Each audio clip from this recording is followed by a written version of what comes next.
Hi, everybody. Welcome back to Around the Emirates podcast with Sara Mousa, where I speak to guests from across UAE about topics you want to hear about. Today, I'm joined by a musical guest called Zarooni, who is a singer-songwriter. Welcome to the show. Hi, thanks for having me. It's great. Good to Thank be you so here. much for being here. I am super excited to hear all about your amazing story. I don't come across many artists who are that much of, that strong in the music industry. So I would love to hear about what inspired you to become a singer-songwriter. Sure. I picked up the guitar about 15, 16 years ago. Always played covers. Didn't really get into songwriting. Did a few songs with friends, who heavily influenced my taste as well. It kind of went in and out till I had to go work and then come back and go in. It wasn't really serious until about a few months ago, where I was actually inspired by my high school friend, who is now in LA, and he's the songwriter himself, and he's a producer. So, I used to do covers on LinkedIn, play some music, and then he reached out to me and said, you know what, won't you write a song?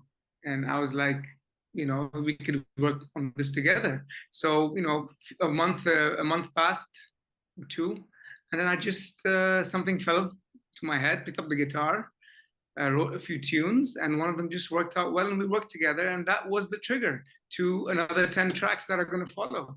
So since meeting him, I've recorded about 6 tracks, all completed, released my first single already, and look forward to getting an album done. So That is he was. amazing.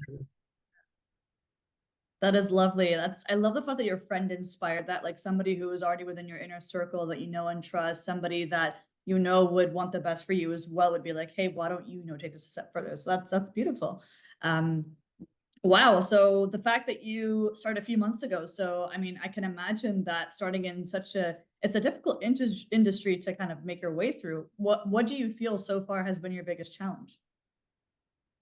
I think getting the music and sound and the lyrics, the whole process together, it's one thing writing a song on your guitar, coming up with a melody, but then the other thing is putting it together. So, going to the studios, and by the way, I record and produce all my songs in London. So it comes from LA where my friend is, and then we re-record the version again in London. And yeah, a lot of my songs have gone through a lot of different versions, and getting the right one is probably the most challenging part, because music is very subjective and people have different tastes, and you got to accept that not everyone's going to listen to you.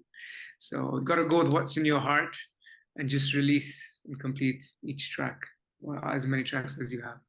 You actually bring up a really good point. How do you deal with, I mean, not that I'm sure you don't get much criticism, but how do you deal with any types of criticism, whether it be from fans or people you know or don't know? What's your process? That's really important for me. At the moment, people are fascinated that I do music. So there's kind of a bias already that, they like whatever I have, but I always go out to look for that constructive criticism.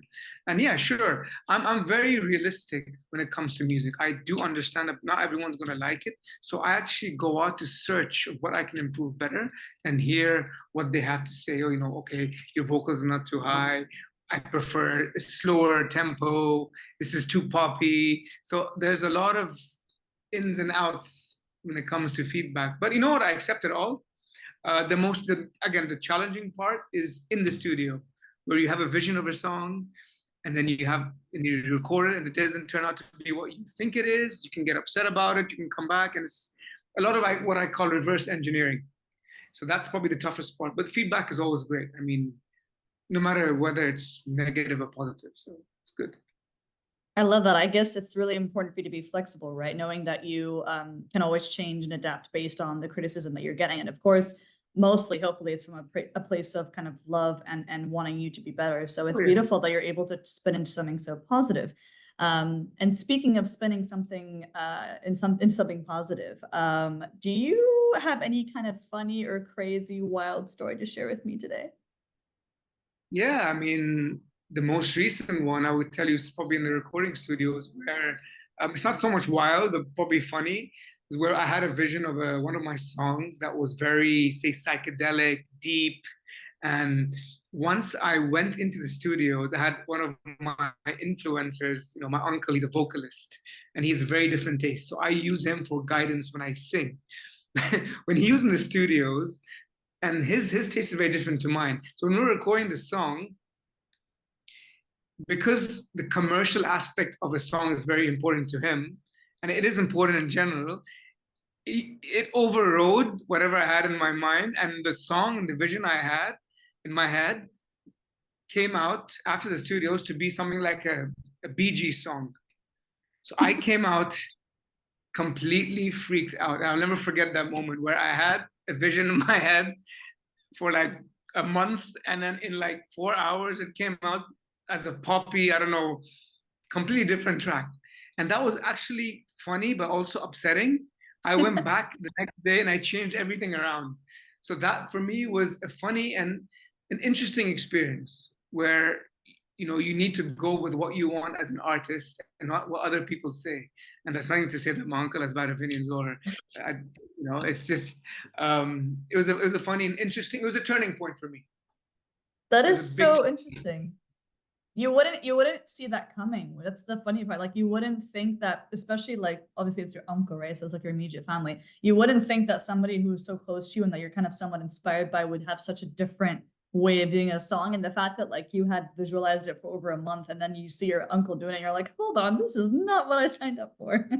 Not at all, but it's really important to sleep over what you record the night, because you're sitting down 8 hours, 9 hours in the studio, 10 days.